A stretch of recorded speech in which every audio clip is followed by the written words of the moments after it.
Republic Day Celebration 2024. The draft speech was presented before the Cabinet, and after detailed discussions, it was approved.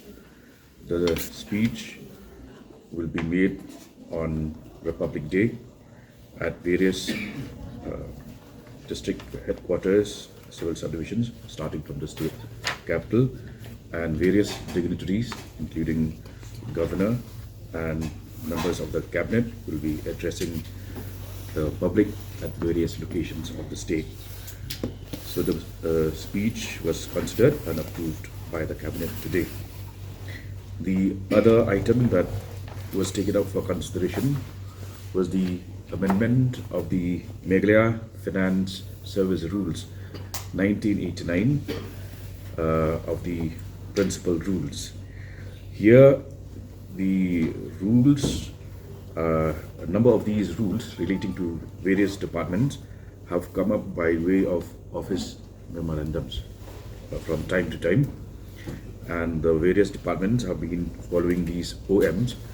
But today, in order to ensure uniformity and proper codification of these various rules, it was decided that we will incorporate them in the Meghalaya Finance Service Rules with the due approval of the Cabinet, so that all of these rules are for part and parcel of the common finance service rules of the state of Meghalaya.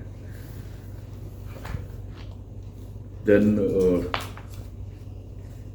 we also are happy to announce here that on the 16th of next month, the state government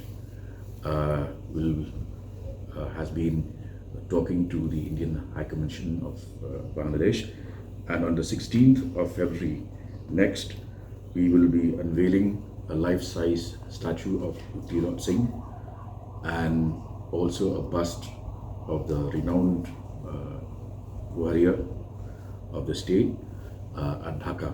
The program will be the delegation will be led by the Deputy Chief Minister, Mr. Snyawa Langdar, and I will also be accompanying the team, as the program has been at the behest of the Department of Arts and Culture. We will be sharing more details about the program as we approach closer to February 16. Then we also took up the issue of minimum and maximum age limit for recruitment into government service for certain departments.